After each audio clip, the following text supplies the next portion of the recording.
देखा कि जो काकभुशुंडी थे वो पहले बेटा एक मनुष्य थे और एक ब्राह्मण जाति से उनका संबंध था। एक बार की बात है जब वो भगवान शिव से कुछ बातें सीख रहे थे और शिव जी उनके गुरु थे, और जब कोई भी अपने गुरु की बात को यदि नकारता है तो गुरु को अच्छा लगेगा कि बुरा लगेगा? है ना? तो ऐसा ही हुआ। लेकिन यहाँ पर अगर मैं बात करती हूँ, जब शिव जी ने उन्हें सीख देनी शुरू की और जब वो अपने शिष्य को कुछ सिखा रहे थे तो उन्होंने राम जी की कहीं निंदा की। राम के बारे में कुछ बता रहे थे शिव जी, तो उन्होंने उसकी निंदा की यानी बुराई की। निंदा का मतलब क्या होता है? बुराई की। तो ऐसे में उन्होंने अपने गुरु की जब बात नहीं मानी तो शिव जी ने उन्हें क्या कहा, जब आप गुरु की बात नहीं मानते तो क्या देते हैं गुरु जी? डांटते हैं या सजा देते हैं। तो ठीक वैसे ही शिव जी ने उन्हें एक श्राप दिया सजा के रूप में, और उनके घमंड के रूप में उनको एक सजा मिली। जब कोई बच्चा या कोई भी शिष्य अपने गुरु की बात नहीं मानता तो उसका कौन सा गुण वहां पर या अवगुण उसका जो झलकता है वो कौन सा होता है? अहंकार, घमंड।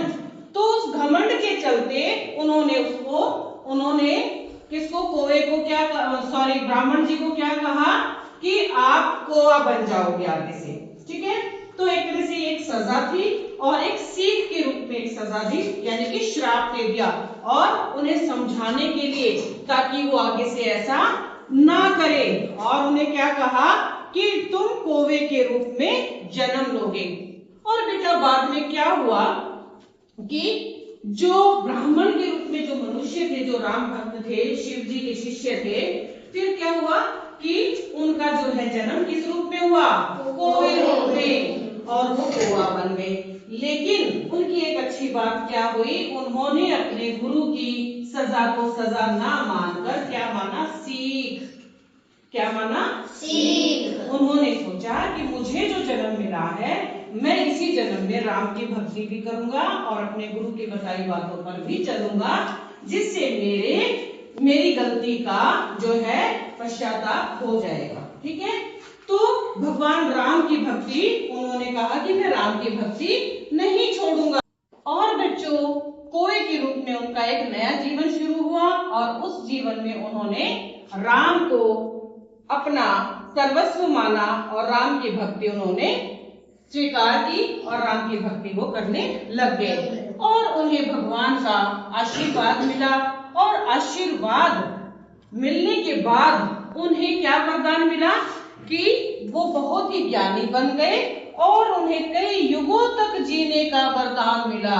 कौवे को कई युगों तक जीने का वरदान मिला, और इसलिए वे हर समय राम नाम जपते रहते थे। और उन्होंने गरुड़ जी को राम की कथा सुनाई और गरुड़ जी ने उनसे राम की कथा अच्छे तरीके से सुनी। बाद में बेटे जब वो एक दिन भगवान विष्णु के वाहन, विष्णु का वाहन कौन है? गरुड़ जी। तो भगवान विष्णु के वाहन के रूप में जो थे गरुड़ जी, उन्हें कुछ शंका हुई। क्या शंका हुई? उन्होंने इस बात की शंका हुई, यानी कि डाउट हुआ कि जो भगवान राम है इतने महान क्यों थे। जब काकभुशुंडी ने उनको कथा सुनाई तो उनसे पूछा कि जो राम थे वो इतने महान क्यों थे। तब काकभुशुंडी ने बैठकर उनको पूरी कथा सुनाई। राम जी के बालकांड के बारे में बताया, राम जी के वनवास के बारे में बताया, राम जी के रावण के युद्ध के बारे में बताया, और तत्पश्चात उन्हें राम की महानता के बारे में सब बातें पता चली। और उसके बाद गरुड़ जी ने उनकी कथा सुनकर बहुत कुछ सीखा और उनके मन के सारे सवाल खत्म हो गए। और जब धीरे धीरे इस बात का प्रचार प्रसार करते करते जो काकभुशुंडी जी हैं उन्होंने राम जी की बहुत सारी कथाएं सुनाई, और उन्होंने राम की कथा का यानी रामचरितमानस का प्रचार प्रसार जो जितना भी हो सकता था उतना प्रचार प्रसार किया। और यहाँ पर अगर मैं बात करती हूँ, जो काकभुशुंडी जी हैं, उनसे उनकी कथा, उनके बारे में जानकर हमें जो सीख मिलती है, वो पहली सीख क्या है बेटा?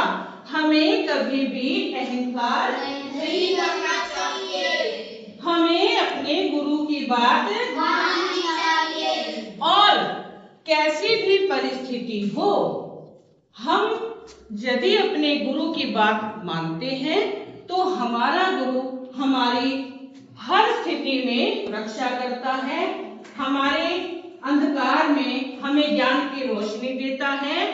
तो गुरु को यहाँ पर सर्वोपरि बताया गया है।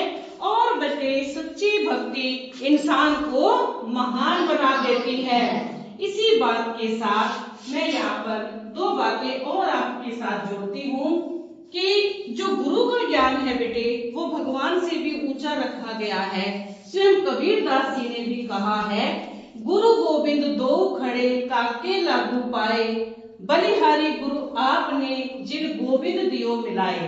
अर्थात गुरु और गोविंद यानी कि भगवान और गुरु जी अगर खड़े हैं तो सबसे पहले प्रणाम मैं किनको करूं? गुरु जी को। क्योंकि गुरु जी एक ऐसे माध्यम है जो एक शिष्य को भक्त बनाकर भगवान से मिलाने का काम करता है। और यदि हमारे पास एक सच्चे और निष्ठावान गुरु हैं तो हम हर तरह की मुसीबतों से, हम हर तरह की कठिनाइयों से पार उतर सकते हैं।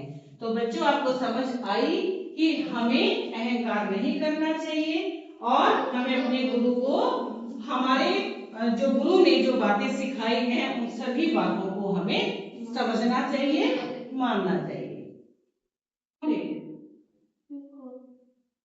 ऊंचा बोलो। कोआ। क्या काकभुशुंडी जी शुरू से ही कोआ थे? पहले मनुष्य थे, ब्राह्मण थे। और फिर कैसे वो कोआ बन गए जानते हो? कैसे? क्योंकि उन्होंने शराब दिया था। जो काकभुशुंडी जी हैं वो मनुष्य से कोआ कैसे बने? जब भगवान राम की बात बता रहे थे उन्हें, वो उनकी बुराई कर रहे थे, इसलिए उनको क्या दिया उन्होंने? श्राप दिया। श्राप के रूप में क्या था? सजा। ठीक है।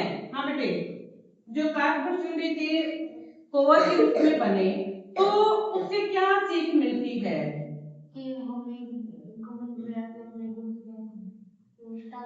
हाँ, हमें कभी भी घमंड नहीं करना चाहिए। काकभुशुंडी जी की कथा सुनने के बाद आपने क्या सीखा? हमें अपने गुरु की बात माननी चाहिए जी, और उनका आदर करना चाहिए जी।